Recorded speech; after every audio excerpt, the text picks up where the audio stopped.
All right, welcome back to The Explainer. Imagine this, you're plunging straight from just a completely boring, mundane school day into an absolute nightmare.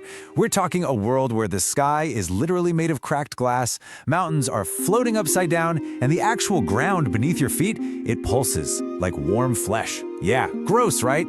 But that is exactly the twisted reality our five guys, Arjun, Kabir, Rohan, Samir, and Vikram, wake up to in No Respawn. Today, we're diving deep into their terrifying descent into the first hunt. And let me tell you, right from the jump, the tone is just suffocatingly dark. It completely obliterates any illusion of this being some fun, escapist video game. Now, to really get why they're panicking so hard, we have to look at the exact second their old lives basically cease to exist. 6:17 p.m. As the boys are standing in this bleeding, ancient city, they get hit with this vision of their real world, specifically Arjun's bedroom.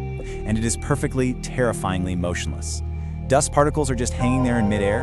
The clock on the wall reads exactly 6:17 p.m., and the second hand is dead, stopped. Their families, their friends, literally their entire world permanently paused the exact second they popped that pitch-black, unlabeled disc into their console and hit multiplayer. They're trapped, and everyone they love is just frozen in suspended animation. Okay, let's dive into this, because the true stakes of this whole nightmare are laid out by this thing known only as the developer. And guys, this isn't your standard helpful little game guide, not even close. It's this massive, horrific glitch in reality. It shows up with missing textures, exposed polygons, and a face that just constantly fails to load. Sometimes you see overlapping human features, and sometimes it's just a blank void. Speaking with hundreds of crashing, corrupted voices all at once, the developer drops this absolutely brutal ultimatum. Quote, "Time will never advance until every one of you clears this game." And then, almost like an afterthought, it adds this chilling alternative, or until the last player dies. So the developer doesn't just drop that thread and bounce. Oh no. It binds them to this inescapable system of 4 absolute rules, which really hammer home the whole concept of no respawn. Rule 1, completion is mandatory. You cannot quit. Rule 2 is the core horror of it all. Death is permanent. You die here, you are gone for good. Rule 3, make sure they're completely isolated. There are 0 administrators to go crying to for help. And Rule 4, man, Rule 4 is incredibly sinister. There are no bugs, only undocumented features. Think about what that actually means. No matter how broken, unfair, or insanely twisted this reality gets, it's functioning exactly as intended. These mechanics aren't just out to kill them, they are meticulously designed to completely break them psychologically.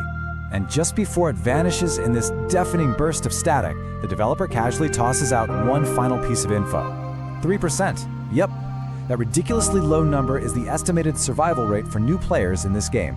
I mean, just imagine the sheer terror of that statistic hanging in the heavy air. And they don't even have time to process it, because right then, the Earth starts shuddering, and their very first threat starts rising up out of the crimson fog. Enter the Grief Collector. Listen, calling this thing a monster is an understatement. It's a visceral, reality-bending terror.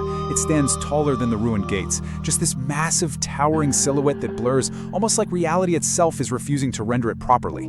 It's got way too many arms, bending at totally impossible angles, and its skin sort of shimmers between stone, flesh, and corrupted pixels. When it steps and splits the earth, it bleeds this thick, black blood. And when it screams, the sound doesn't travel through the air. It echoes violently directly inside the guy's skulls. It literally makes Arjun's nose bleed and causes Rohan to throw up. And you want to know the absolute most chilling irony of this whole thing? The developer calmly labeled this unspeakable, reality-breaking nightmare as a quote-unquote tutorial enemy. Right? Because nothing says welcome to the game, quite like a literal boss fight that breaks your mind. And this brilliantly illustrates the sheer, unstoppable scale of this thing as the boys basically just bolt in a blind panic. I mean, it doesn't run. It doesn't even need to. Every single slow, heavy thud covers impossible distances. It literally walks straight through a building, collapsing a whole tower and vaporizing solid stone into dust like it's nothing. At one point, the boys duck into this narrow alleyway where the walls are pulsing like living organs, and the monster? It just casually slams its hand into the entrance. Its fingers effortlessly carve these massive, deep trenches through solid stone, as if it were scraping through wet clay.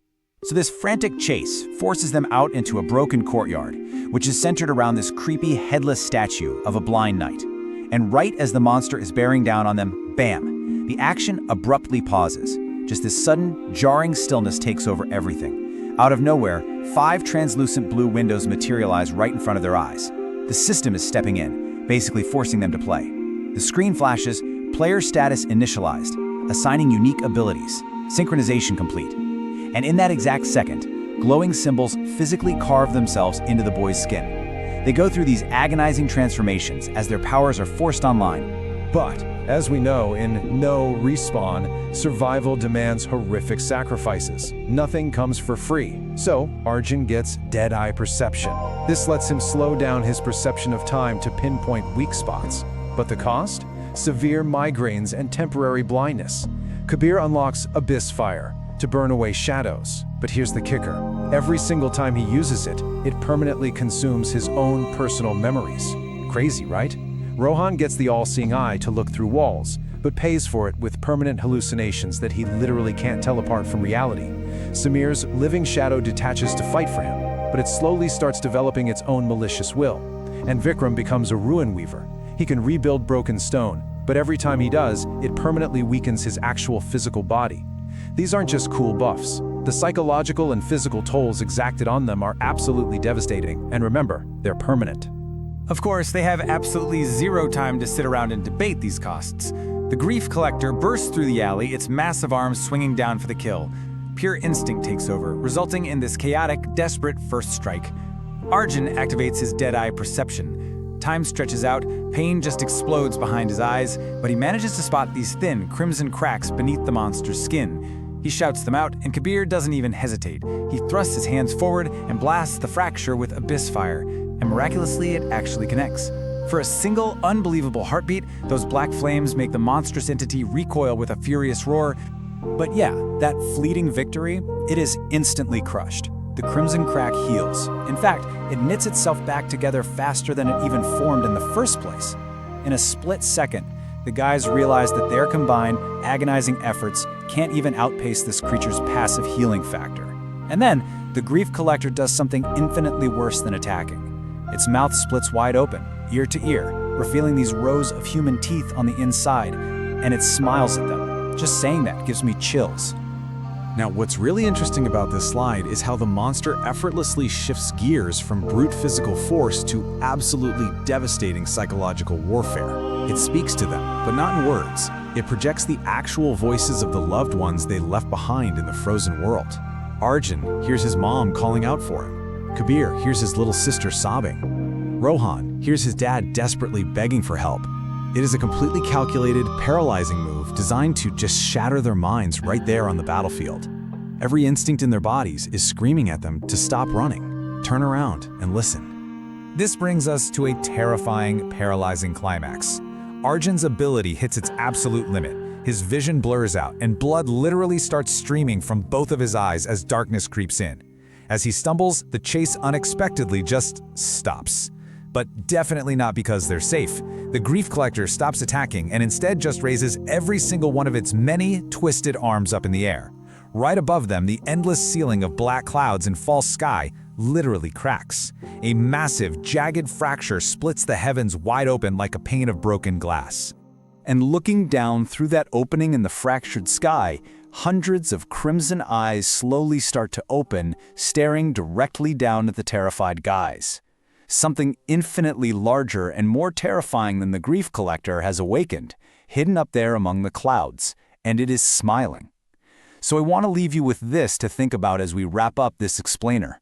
If a towering, unstoppable, reality-bending beast is merely this game's tutorial, and you have to permanently sacrifice your memories, your vision, and your physical body just to make it recoil for a single second, how is survival even remotely possible against a massive cosmic horror when you have no respawn?